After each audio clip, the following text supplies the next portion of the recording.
Hey guys, it's Ross Scott on the Space Coach. Today got a great classic of science fiction for you, but it's in a bit of a state. The Demons at Rainbow Bridge by Jack L. Chalker. You see, the cover came off recently, so I shall have to do a repair job on that. This series, the first part of the Quintara marathon, it is excellent. It goes into so much depth. I'll just read what it says on the back here. 3 unique empires threatened by the discovery of alternate life. The Exchange are consuming the universe's resources through the powers of their cybernetic leaders. The Mycolians are parasitic beings who, like a virus, can invade and take over other life forms. The Misla Plan are a brilliant, long-lived race who will use any means possible to spread the word of the cosmic all. These 3 empires, maintaining a delicate balance of power, have very little in common, except a strange recurring legend of a horned demon. Now, a shocking event will change their lives forever. The discovery of 2 horned creatures, seemingly lifeless and perfectly preserved. Yes, indeed. Not good for anyone.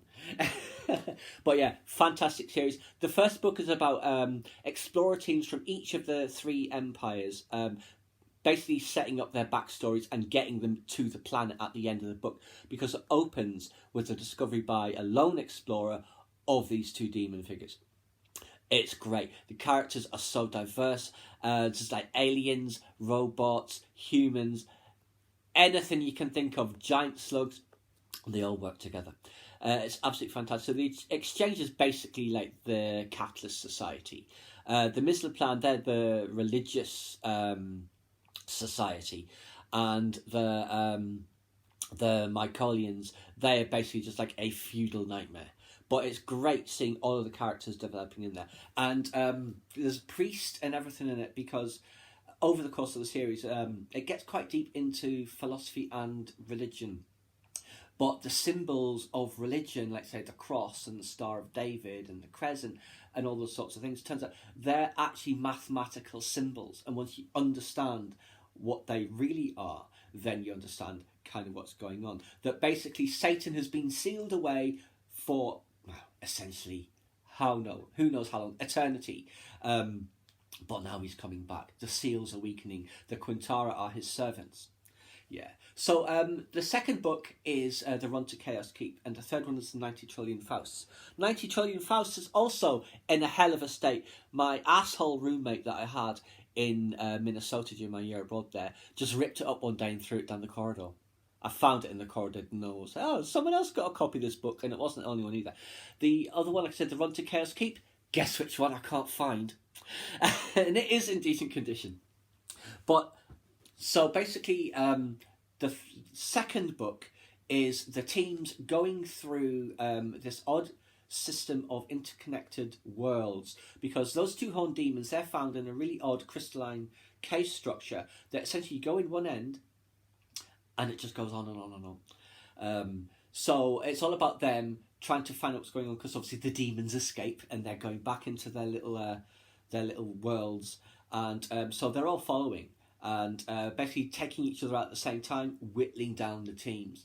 And shockingly, it's the human members of those teams that for the most part are the ones who survive. This does not go unnoticed by the others, not just of their own teams, but by the cultures in general, the leaders in charge. So pogroms against humans, because clearly they are behind everything.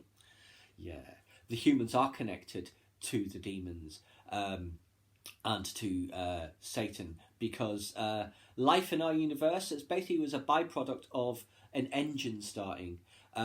They cross into this other realm that is like the realm of what they call the ship, which is basically what we know as heaven. The executive officer speaks to them, but that's basically the Son of God, Jesus. The captain, obviously, would be God by our standards, but they're just an ordinary lowly ship in their universe. They're no one important.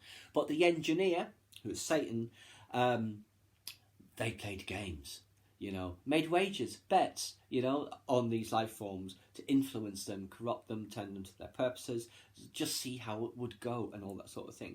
So Satan is now trapped in the engine room, as it's known, which obviously is hell. So fascinating how they weave it all in together, and it's brilliant. But the third book, the 90 Trillion Faust. For centuries, legendary demons capture the imaginations of 3 alien races. Now, these all too real creatures are after their souls. 90 trillion souls in all. 90 trillion Fausts to corrupt. 90 trillion lives to be saved or destroyed. But it is a fantastic series. I don't know if it's still in print. Oh, covers come off. Oh, yes. When did I get this? Albuquerque, New Mexico. 4/94. I wasn't there in 94. I was there in 92, 93. Okay, I was there for New Year. So I'm not sure what that's all about. Is there any notation on this? Albuquerque, New Mexico, 21st of December, 1992. That does make sense. I don't know what that 94 is about. But yes, great. Did it again. There's just the back of that one, by the way. But yeah, it's fantastic. The depth it goes into makes you think about certain things, and how it all comes together is absolutely fascinating. And it's very satisfying as well for a conclusion. I definitely recommend this series. Hopefully, if you've got it, it's in better condition than mine. I mean, look at this. Some people have no respect for books or anything. That guy, I'm not getting into that, but yeah, he's a nightmare. So yes, that is just a look at the Quintara Marathon Demons at Rainbow Bridge. Unfortunately, I can't find the Run to Chaos Keep, and also the 90 Trillion Faust by Jack L. Chalko. I believe has passed away now, but a fantastic series. If you've ever read it, do let me know. If not, I thoroughly recommend it. Please subscribe to my channel if you enjoyed this content. Leave me a comment suggestion for a topic you'd like to see discussed, or like the video.